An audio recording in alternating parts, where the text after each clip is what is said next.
I don't know if we can talk about the fruit of Saigu, but I'm wondering if there are some fruits that can come from the roots. As we understand the roots, can we see some fruit? It's hard to believe because it was so painful, the devastation so great. First of all, let's begin with the C2 leadership. What is the C2 leadership? Yeah, so C2 actually stands for Church and Community Leadership.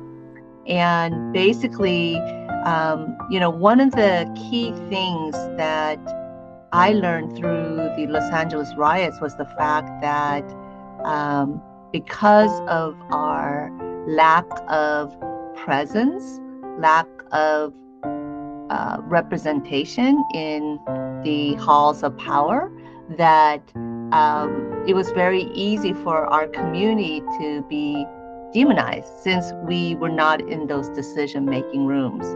And in that process, as I started to seek understanding of how can we do better as a community, I saw this amazing model at First Amy Church, very much doing the same kind of ministry that my parents were doing, helping people ultimately with jobs, housing, healthcare, and so many others.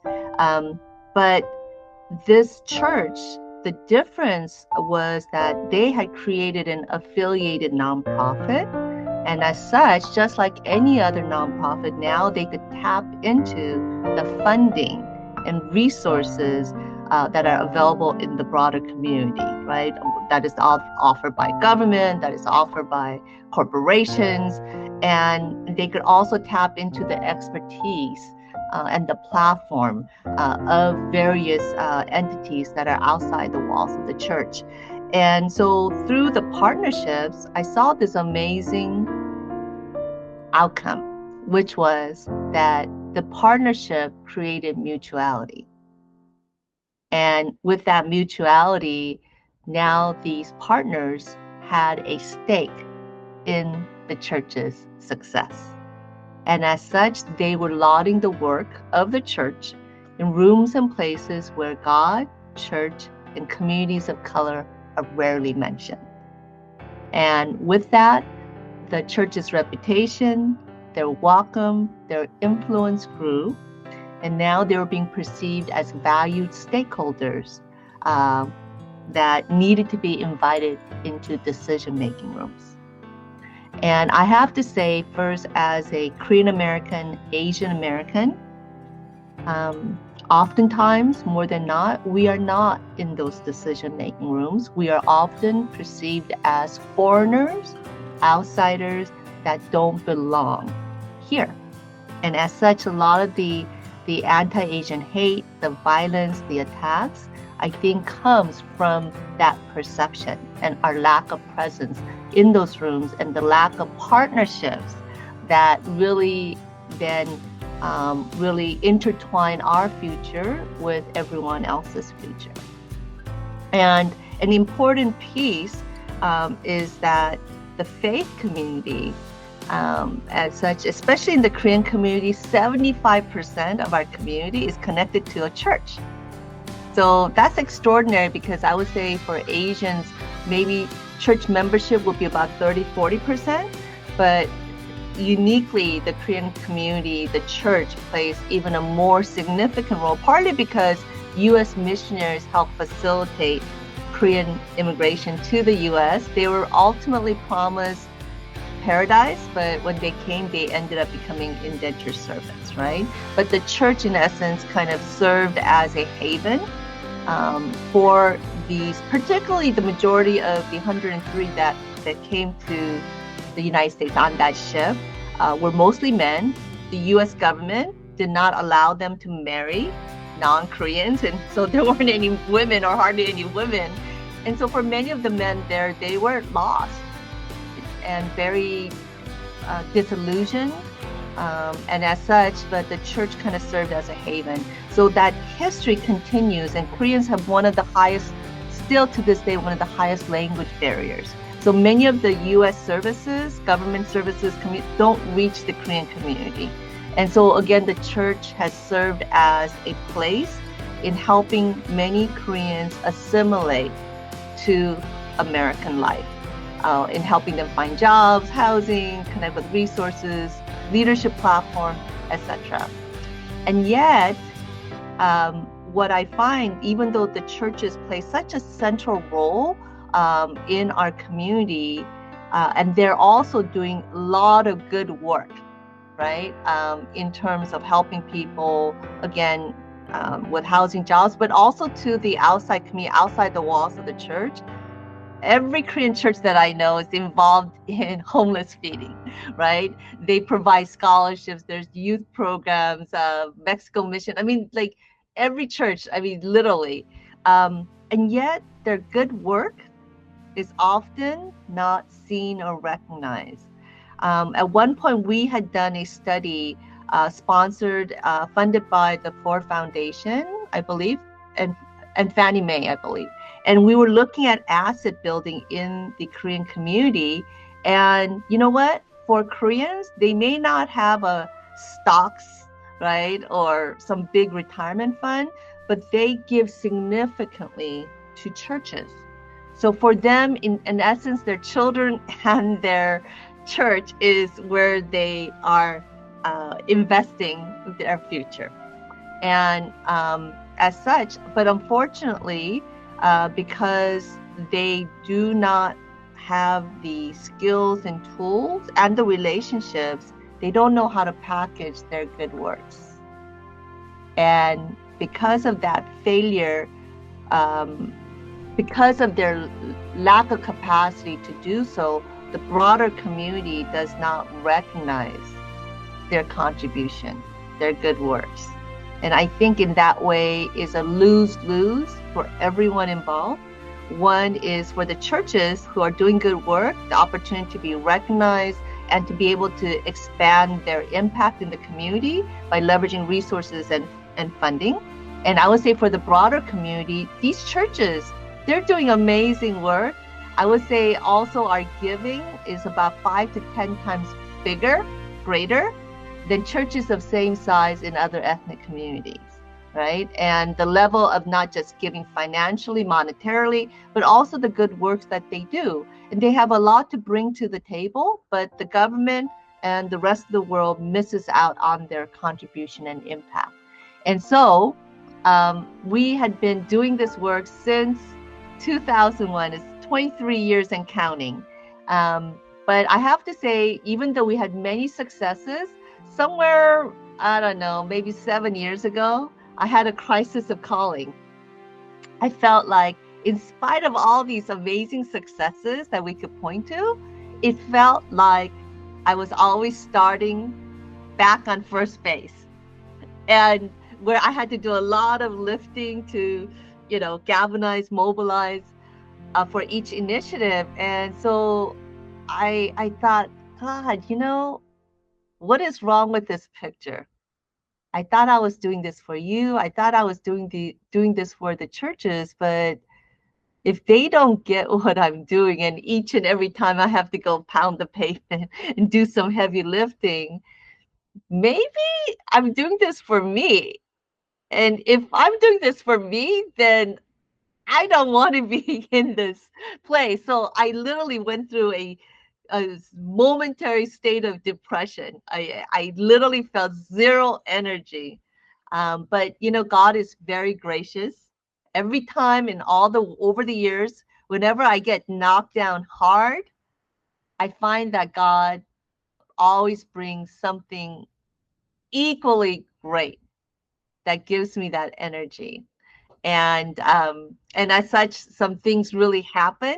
But I want to continue to say, in this search of seeking what is wrong with this picture, I thought about my dad, who's a minister, and one man, show with a part-time secretary. Could he take what I had to offer at the moment, digest the information, and successfully navigate to the finish line? And if I was honest, the answer was no. And it was true not just of my dad, and not just for immigrant pastors, but really just most pastors. And so I realized, instead of being frustrated with these pastors, that really the gap between what the system requires and where the capacity of the pastors, because I went to seminary, there's zero training on community engagement, community development. And so I thought instead of, sitting there frustrated, to take steps to be able to bridge that gap. And that's how the C2 Leadership Institute was birthed. And it has been an amazing journey. It is a boot camp, but in essence, we help you become Cinderella post fairy godmother. Um, you come out on the other side really with a new do, new outfit, new carriage, and you learn how to speak, to the prince, so that long after you're gone, the prince will come chasing after you. So let me translate that, right? So new carriage, new do, new all that is really, again, your 1-minute pitch, like the tools and skills that you need to be effective and successful in this space, right? So media relations, government relations, your grant proposal, your PowerPoint presentation, as I said, your 1-minute pitch, and collateral to be able to promote your work, right? But the whole idea of talking to the prince, so that long after you're gone, the prince comes chasing after you. But instead of the prince, it will be funders, partners, volunteers, supporters, and even users of your service, because they're able to see the good work that you're doing. And I'm very motivated by Matthew 5:16 that says, let your light shine before men, that they may see, and I want to emphasize the word see, your good works and praise your Father who's in heaven. And again, I would say for many of us, if you know the story of Susan Boyle with Britain's Got Talent, so, well, she's this frumpy old lady that comes on stage, and everyone, just looking, they pretty much come to a conclusion that she doesn't fit the picture, right? And especially when the judges say, what would you like to be or do? And she says, I want to be an opera star. And just, her aspiration and what she looked like, it just didn't jive. And so literally you could see the audience and the judges like literally rolling their eyes, right? And completely dissing her. But the moment she opens her mouth and she belts out this amazing voice, instantaneously, the crowd, the judges literally become a super fan. And she became a global superstar. If you haven't seen it, you just look up Susan Boyle with Britain's Got Talent. But what is amazing is that she had that gift before and after Britain's Got Talent. But that platform and the mentorship is what really allowed her gift to be seen and recognized. And as a result, basically the world was able to be blessed by her gifting, and her life also became blessed. Why do I bring this up? I think as Asians and as Koreans, as minorities in this country, I think we're often dissed as Susan Boyle. We don't look the part. We're not invited in the room. We don't have the platform. And yet, for many of us, we do have the gifting, but we don't have the platform and the mentorship and the investment for our gifting to be first, to reach our full potential, what we could be, and as such, to be become that global star where we could bless others with our presence, and also our lives could be blessed. And I would say the same thing will be true for the faith community. They have amazing gifts to bring to the world, but as long as their gifting and their service is not packaged in a way that's recognizable, then again, I think it's a lose-lose for the world and for the faith community. Wow, Haven, what a powerful story. You kind of began by talking about the migration story of Korean Americans, which is so unique, so special. As you just went back into the history, I know for Chinese Americans, oftentimes they associate by last name associations, like the Wong Association, for example. And for Japanese Americans, it's oftentimes by prefecture, different areas from Japan. But for Korean Americans, oftentimes community came around churches, which is a very Yeah, yes, unique story. it really is.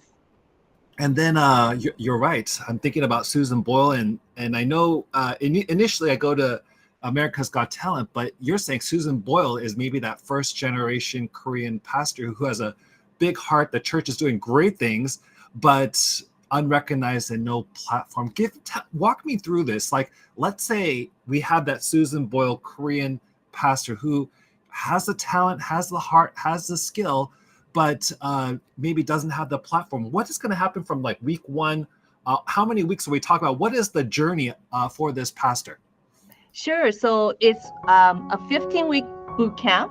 We meet weekly, once a week for 4 hours. So it's pretty intense. Some people shared how, and this program, again, is not just for Koreans or Asians, but it's multi-ethnic. And it's intentional in that, again, it really fosters relationships and partnerships as well. But going back, during that 15-week period, we start off with what we call a nonprofit black belt assessment. There's the white belt, yellow belt, green belt, whatever, brown belt, red belt, and there's the black belt, right?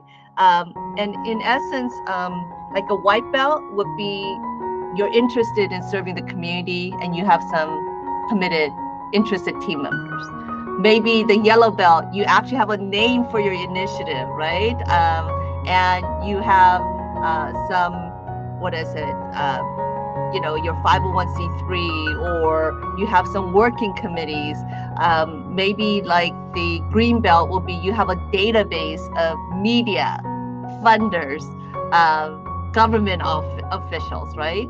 And maybe the next one you have actual proposals as well. You have some media coverage, and I could kind of go on and on and on to the black belt, where you're so successful now you're speaking and being invited as a speaker everywhere, right? But in essence, there's about 30 points in each of those categories, and we have an amazing turnaround. Like one cohort, we had a 295% average increase because there's no room to hide in this course. Many times, when you take a class, basically you get some inspiration, some good head knowledge, you have some good intentions, but ultimately you're so busy that it ends up on your bookshelf, right? This one is definitely an experiential living. And I'll give an example. I was going to go back to say, one of the students mentioned that they thought it was going to be like a Max Lucado kind of inspirational class, but she realized it was like an MBA level course.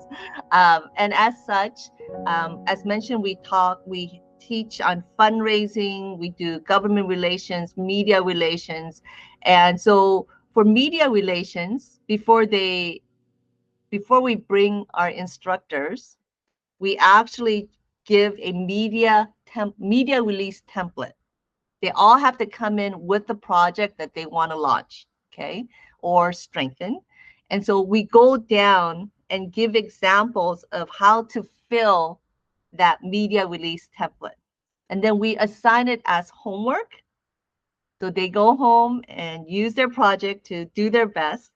But where the impact is that after they do that, we have individual coaching sessions. So it's not just like you turn in your homework and you get a C or B and end of story. This one, we're going to work with you so that you get that A. You're going to get that A, right? As well. And now they have their media release. We also teach them, again, how to do that 1-minute pitch. We help them develop their collateral so that when the speaker, we've had speakers from LA Times, the Orange County Register, the AP Religion, some media channels, some ethnic media. And now when they come to speak, it's not just a one-sided conversation. Our fellows are pitching their project. They're getting some really expert advice. And so again, now they have the skills of how to do a press release, They have the skill of a 1 minute pitch. They also have the tools. They actually have a media release. They also have their collateral, right? And so now they could pitch their project, and also they have a warm contact to put into their Rolodex so that when they follow with the call, their likelihood of getting a return call grows significantly, right? The same concept with funders. Before we bring funders from government agencies, financial institutions, sometimes foundations, again, we give a training on a grant template. We teach them how to complete that information, assign it as homework, and then when they come back, we have the individual coaching sessions again, so that we could get them from a C or even an F to an A level where it will be presentable. So when the funders come in, again, not a one-sided conversation, but the fellows are pitching their project and getting expert advice how to increase their chances of getting funding. And you know what? I've had fellows follow up with the funders and they got funded. Literally, even today, one of our partners, First Citizens, who's also sponsoring our, not only our agency, but our Leadership Institute, was sharing of meeting with one of our graduates. And after our training, that this graduate followed up with First Citizens. They had some really good successes. And that's why when their corporate person from South Carolina was in LA, that they had a great meeting. And they were one of the few handful grantees in LA that First Citizens chose to meet with them. So again, it is very practical. Same thing with government relations as well. And on week 14, they actually have a pitch competition in front of real funders. And we have over 40 plus speakers from government agents, including the White House, to, again, banks and other government funders, right? To, again, media, to other community organizations and faith organizations who've had success, to, policy experts as well. So you're really learning from amazing folks who are successful and who is really mentoring you and hand-holding you through that process. And I could share some success stories, but I mean, I already shared one, but I could tell a lot more. No, you definitely got to invite me to that week 14. I would love to see like every one of these folks. Absolutely, absolutely. And you know what? So First Citizens, they were one of the funders who were judges, and they were sharing today like the progression that they could see, because we had invited them earlier on, right, in that 15-week schedule to provide some, funding resources, etc. But then when they came in week 14 as a judge for that pitching competition, they saw that leap from where they were to where they ended up as well. That's so cool. I love those Cinderella stories, black belt stories, getting your A stories of individuals who come and they get so many skills, and then not only just leave with the skills, but actually leave with connections, partnerships, funding as well. Yes, and actually part of our success is that during the actual course, we set them up to experience success. So as a case in point, one of our fellows was sharing of her experience of going to an event, and she used her 1 minute pitch to share with an exhibitor, right? There was exhibitor tables, and she was so successful in pitching about her project that basically the exhibitor offered to sponsor refreshments at her next event, and that they wanted to join, right? So she got really pumped up. And at the next table, she decided to just kind of relax and just kind of do the way she had done in the past before C2. And she was sharing that this exhibitor, instead of responding with enthusiasm, like looked at her like deer in the headlights, right? And so she saw the contrast between taking her training and really implementing it versus not. I've had examples of even young folks, right, who are not even, who was serving as an intern in a whole new neighborhood. She had no connections. Again, we taught her and trained her. And so when she reached out to a local council member for her back to school back to school backpack program, the city council member returned her call, right, and agreed to be a co-sponsor for this event. So she got really pumped up, right, because she was experiencing again, what is it, that connectivity, attracting partners, and I would say that some of the folks have been invited to pray at an event. Intend, some of these success stories. Most recently, this is more after the fact. Well, during the course, they got also media coverage as well, right? But one of the pastors, he shared, he was trying to reach me, and we kept on missing each other. And he finally just gave up and he said, I'm at a funeral now. And he just basically said, I just want to share that I received $150,000 grant and just want to say thank you and C2 for pouring into him and his project, right? So I could share a lot more of these kind of stories of how, because they've learned how to pitch and how to shine their light, right? That they are attracting again opportunities, invites, funders, partners, right? Additional media coverage, etc. So I've had a fellow again. He was already good as is, but in the subsequent period, he was covered by I think it was Wall Street and Sojourner magazine, and just he's really, and he just recently got appointed to he was pastoring a small church, but doing really great work in doing affordable housing. But recently he was appointed to a prominent, sizable historic church here in LA as well. I'm definitely going to want to hear some of these shine your light stories and how to shine your light, and that many success stories that came out of the C2 in definitely the episodes to come. But I want to leave with just this one last question. Mm-hmm. And I'm thinking about, a person who's a pastor of a church. Let's say they want to be a part of C2. They're like, whoa, this is so interesting. This 15-week course. I want to experience this. Does this happen like every 15 weeks, or is this once a quarter? How does this work? How can they be connected? Sure. So I would say they should visit our website, facela.org, and then go under programs and C2 Leadership Institutes there. Now, the program value is over 10,000. However, thanks to our sponsors, depending on person's financial situation, we could provide up to 90% of that scholarship, right?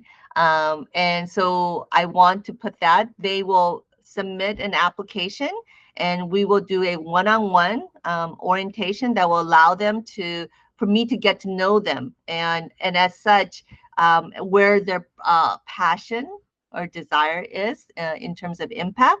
And when I hear their story, unfortunately for many people, they don't know what they have many times that could be attractive and valuable. So one of our past fellows, she is right now heading up their community ministry for her dad's church. It happens to be the largest Protestant Latino church in LA County. And, part of the training was that I knew that if she was to lift that up, she would get instant attention. And sure enough, beyond everything else, she's a doer, right? She like literally, she's busting through the seams in terms of the kind of success that she is having right now. Literally, opportunities are coming her way. And I could see just amazing things that will be coming ahead. But anyway, so they will do the short orientation of interview, I would say over an hour. And then they will start the class. And as mentioned, it's Tuesdays for 4 hours. We're going to, again, train them, and they will be in a cohort. And it's rigorous, but I tell our cohort, stick with it, and they will come out on the other side successful. We're not going to let you fall behind. We will help you get there. And as mentioned, there's the week 14, the pitch competition. And also, we also provide a one strategy session to equip and tap into the giftings of their church members. Many of them have gifting that the church pastor doesn't even recognize. And so in that way, we're able to mobilize a team around the pastor, or it doesn't even have to be a pastor. It could be also a lay leader as well. So ideally, it would be great to have a team of pastor and lay leader, so that then they can really implement this project even in a more successful way. I don't know if I answered the question, or is there more? No, I'm definitely going to share this actually YouTube link with my friend so that he could go to your website at Face, look at that C2 and reach out and ask questions, because this is really powerful. I know so many pastors are wanting to make a difference in the community, but what if they did that in partnership with the resources you're talking about? It could be a greater impact. And so I think this is a lot of wisdom coming out of here. I mean, I'll give one example. So this was the actually young person, right? And basically, it wasn't just a council member. When she came to this church as an intern, they did have a backpack program. But the thing was, in essence, it really was backpack giveaway for the members of their church, or the children of their members, right? So it was very insular. But basically, through this training of leveraging partnerships, what she was able to do is reach out to 2 local schools to be a recipient of this backpack giveaway as a partner. And in addition to that, she was able to seek local funding. So she was able to raise, I think it was 3 times the normal funds. Again, she's young. She doesn't have any connections, but by taking the lessons and going out and implementing it, they were able to really increase not just funding, but the number of backpack giveaways, and at the same time raise that visibility by having not just the schools, but also the local support, the support of the local council member. Very small, but boom, right? In such a small way. One more success story. A church had a preschool, a local play, but their playground equipment was outdated. They need to replace it. And basically the 2 options was a 25,000 and 100,000. The members were saying, you know what, we don't have funds. We're going to have to just settle for the 25,000. But one of the fellows, right, the pastor, said he remembered like what funding sources, right, are available, especially banks. He said, don't settle. Let's go for the more expensive option. And through that lesson learned, he shared what are some resources, and some of the church members, oh, I know that bank, I have a relationship, etc. And by the time that he was moved to another church, they had raised 75% of the funds, right? So again, just the knowledge, the know-how, and actually being able to implement, it can make a world of a difference. And so whoever you'll be reaching out to, again, don't feel overwhelmed, because at times you will, but like I said, stick with it and you will come out. I keep saying that. Cinderella post fairy godmother. I love that. Your backpack story actually reminds us of a church in our neighborhood who actually gives backpacks to our students. And I don't know if they're getting any matching grants or anything like that. They're so generous to do this for our students. But what if they could do that 3 times what they're currently able to do? Right. And also the recognition, not for recognition's sake, but the fact that ultimately the community will feel blessed seeing the good work that the church is doing. and that the local communities, decision makers, stakeholders will go, wow, that's a church that's really vested and is investing in the community. How can we partner to do more? And so, the church will start being invited into more opportunities, more decision-making rooms, and even opportunities for getting additional resources, additional partners, so that they could, if they're going to do it anyway, why not increase the impact? Absolutely. And I can't wait to hear in future episodes more and more stories. Just you even giving these two examples just right now, the playground backpack example, it gave me ideas. But I bet there's so many we didn't talk about that we'll definitely want to talk about next time. Once again, Saigu, what a painful moment in time. But maybe there's a blessing that can come from that. And Hapin, you're just helping us to see maybe there are some blessings that can come from times of great pain. Over 30 years later, we're seeing some of those blessings, and especially through faith as well. Thank you for your service and leadership. Thank you. It's always a pleasure.